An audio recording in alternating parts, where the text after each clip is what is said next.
everyone, welcome to all of you. My name is Himani. आज हम सीखने वाले हैं कुछ ऐसे मोस्ट कॉमन वर्ड्स जो हम अपनी लाइफ में डेली यूज करते हैं एंड ये ऐसे वर्ड्स हैं जो हमारी इंग्लिश इम्प्रूव करने में एंड हमारी इंग्लिश स्ट्रांग बनाने में हमारी हेल्प करते हैं. ऐसे छोटे छोटे वर्ड्स जो हमारी इंग्लिश को स्ट्रॉन्ग बनाते हैं. जैसे कि अगर हमें छोटे छोटे वर्ड्स पता होंगे तो हम अपने इंग्लिश सेंटेंस इजीली बना सकते हैं. अगर हमें किसी से बात करनी हो तो अगर हमें छोटे वर्ड्स पता होंगे तो ये हम इंग्लिश बोल सकते हैं, हम इंग्लिश में उनसे बातें कर सकते हैं. तो चलिए आज हम कुछ ऐसी वर्ड्स और सेंटेंस सीखेंगे. वर्ड्स के थ्रू कुछ ऐसे सेंटेंस जो हम डेली यूज़ करते हैं. So let's start. The first word is always. Always. Always की मीनिंग होती है हमेशा. ऑलवेज की मीनिंग होती है हमेशा. फॉर एग्जाम्पल, वो हमेशा सच बोलता है. वह हमेशा सच बोलता है. इसे इंग्लिश में बोलेंगे ही always tells the truth. He always tells the truth. The next word is enough. Enough. Enough का मतलब होता है पर्याप्त या काफी. पर्याप्त या काफी.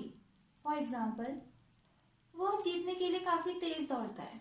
वह जीतने के लिए काफी तेज दौड़ता है. इसे इंग्लिश में बोलेंगे he runs enough fast to win. He runs enough fast to win. वह जीतने के लिए काफी तेज दौड़ता है. The next word is send. Send.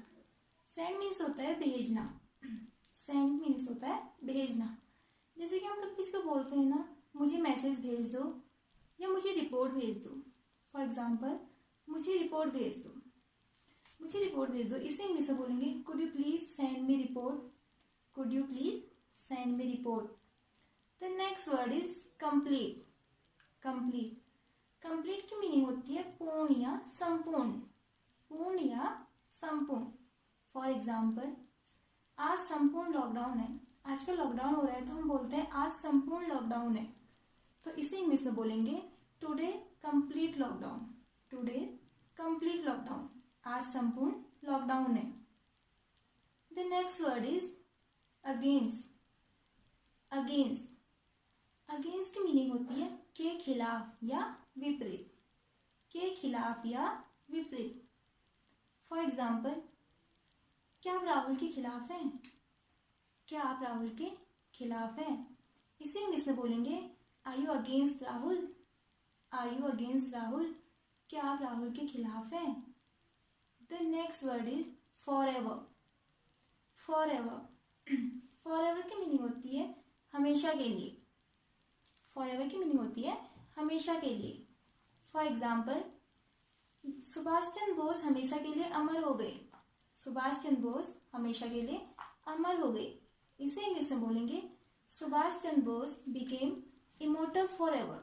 Subhash Chandra Bose became immortal for ever. Subhash Chandra Bose हमेशा के लिए अमर हो गए. The next word is scold. Scold. Scold की मीनिंग होती है डांटना. डांटना. फॉर एग्जाम्पल, बच्चे को मत डांटो. बच्चे को मत डांटो. जैसे कि हमारी फैमिली में हमारे मम्मी पापा हमें कभी डांटते हैं तो हमारे ग्रैंड पा, हमारे ग्रैंड ममा हमारे मम्मी पापा को बोलते हैं बच्चे को मत डांटो. ऐसा होता है ना कि हमारी ग्रैंड पा, हमारे ग्रैंड ममा हमें बहुत हेल्प करते हैं, बच्चों को बहुत हेल्प करते हैं कि बच्चों को मत डांटो. तो इसे इंग्लिश में बोलेंगे don't scold the child. Don't scold the child. बच्चे को मत डांटो. The next word is exchange. Exchange. Exchange का मतलब होता है बदलना. एक्सचेंज का मतलब होता है बदलना.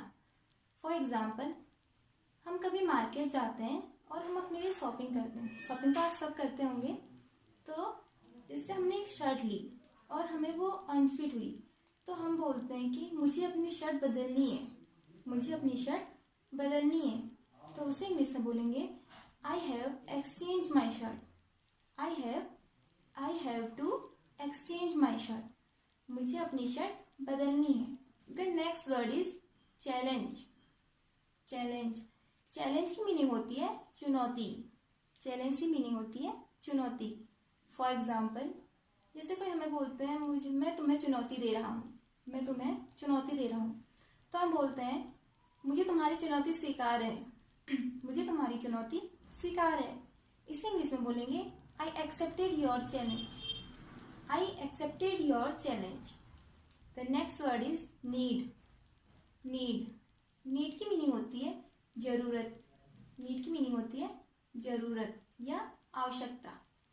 फॉर एग्जाम्पल, मुझे एक गिलास पानी की ज़रूरत है या मुझे एक गिलास पानी चाहिए, तो इसे इंग्लिश में बोलेंगे I need 1 glass water.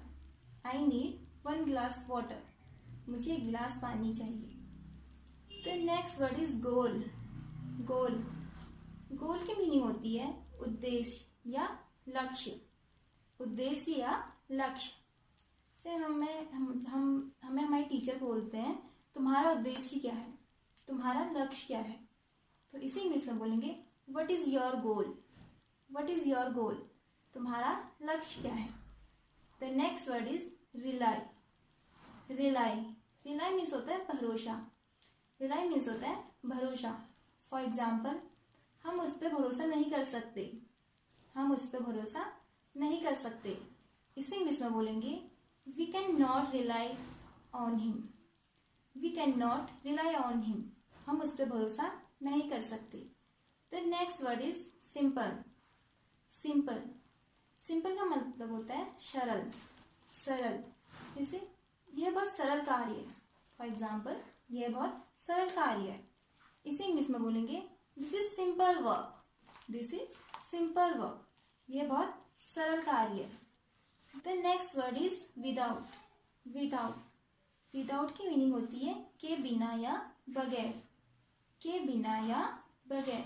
For example, मानव का जीवन ऑक्सीजन के बिना संभव नहीं है। मानव का जीवन ऑक्सीजन के बिना संभव नहीं है। इसे इंग्लिश में बोलेंगे human life is not possible without oxygen. Human life is not possible without oxygen. मानव का जीवन ऑक्सीजन के बिना संभव नहीं है। तो ऐसी वर्ड्स एंड सेंटेंस सीखने के लिए हमारे साथ बने रहिए एंड चैनल को सब्सक्राइब कीजिए, लाइक कीजिए एंड शेयर कीजिए। Thank you.